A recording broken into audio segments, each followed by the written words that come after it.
Who Dat? The Saints' offensive line has spent the last few seasons trapped in a cycle of injuries and instability, leaving fans frustrated with the lack of protection for our playmakers. A massive shift is finally happening inside the organization that could redefine our entire 2026 campaign. Hello to all our dedicated fans tuning in from New Orleans and across the globe. This transformation is massive, and you need to understand why this specific change is the key to our future. Make sure to hit that subscribe button to stay updated. Let's dive into why this turnaround starts right now. At the center of this crucial transition is Erik McCoy, a man who has endured the trenches during some of the roughest stretches in recent franchise history. After struggling through back-to-back seasons hampered by significant injuries, McCoy is finally speaking out about a new reality that promises to breathe life into a unit that had become a liability. For a long time, the turnover was constant and discouraging. We saw Trevor Penning shipped off to Los Angeles, the retirements of stalwarts like Ryan Ramczyk and Andres Pete, and a revolving door of players like Lucas Patrick and Nick Saldiveri who simply couldn't provide the anchor we needed. It was a bleak era, but the narrative is shifting toward a legitimate reconstruction. The revelation here is that the front office finally prioritized stability over short-term fixes, pouring resources into building a wall that can actually withstand the physicality of the NFL. McCoy is the heartbeat of this group, and his optimism regarding the new faces in the room is palpable. He isn't just looking at a different depth chart. He is looking at a cohesive unit that he believes can finally provide the consistency that has been missing since the 2021 season. This isn't just about plugging holes anymore. It is about building a foundation that allows our offense to operate without constant fear of collapse. The urgency to get this right is higher than ever.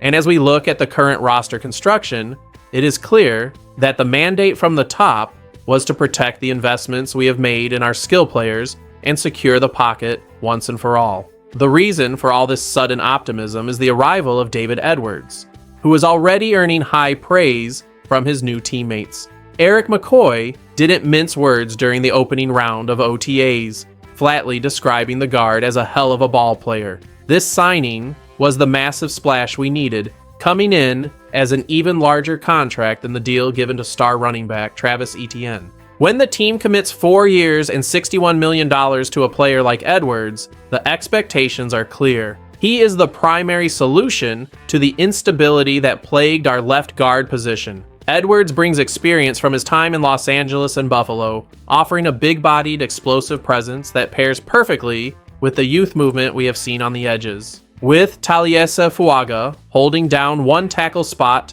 and Kelvin Banks anchoring the other, the addition of Edwards creates a formidable interior alongside McCoy and the veteran Cesar Ruiz.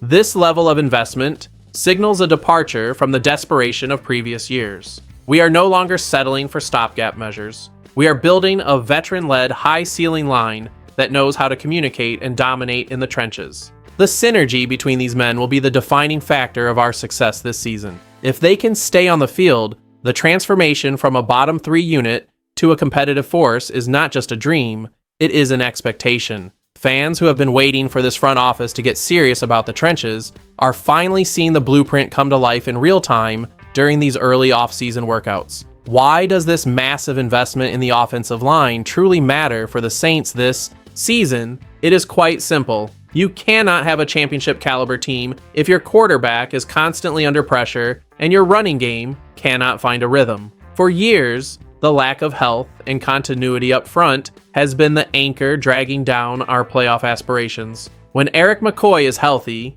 he is an elite talent, but he has been limited for 2 straight seasons, which has crippled our offensive flow.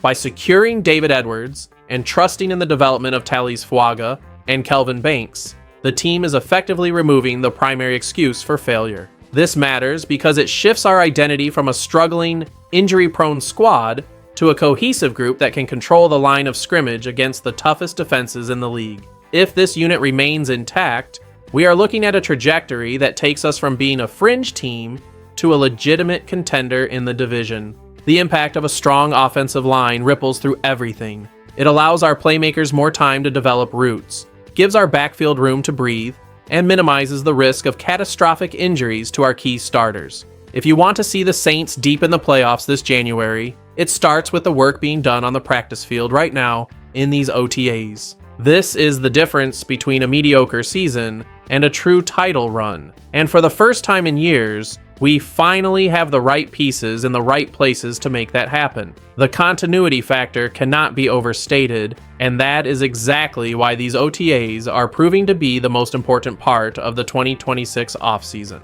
Eric McCoy has been very vocal about the fact that they are currently focused on feeling each other out and learning individual tendencies. Football is a game of chemistry, especially on the offensive line, where 5 men must act as a single organism to be effective. For too long, we have relied on patchwork lines where guys were learning positions on the fly or covering for teammates who weren't familiar with the scheme. Now, with a set group of starters like Edwards, Fuaga, Banks, and Ruiz, the goal is to build that muscle memory before the pressure of the regular season kicks in. McCoy has specifically mentioned his personal focus on regaining the twitchiness and explosive power he lost during his injury-plagued stretches. Seeing the leader of the line emphasizing weight room performance and mobility tells you everything you need to know about the new culture. They are not just practicing, they are training to be faster and more aggressive than the opposition. If they can build that rapport over the next few weeks, they will enter the season with an edge that was non-existent a year ago. It is high energy, it is disciplined, and it is exactly what this franchise needed to move past the disappointment of the post-Peyton era. As fans, watching this group gel in real time is the most exciting development of the summer, and it serves as the ultimate test of our potential to bounce back and surprise the entire NFL in the coming months. Looking ahead, the success of this 2026 squad rests heavily on the shoulders of these 5 men. The offensive line has finally been addressed with the kind of aggression that fans have been begging for, and the result is a roster that looks more balanced than it has in years. Eric McCoy is back to full health and preaching the importance of continuity, while David Edwards is proving that he was worth every cent of his massive new deal. We have the bookend tackles of the future, and a veteran interior that should stabilize the entire operation from week 1. The transition from a liability to a position of strength is the most important story of our offseason,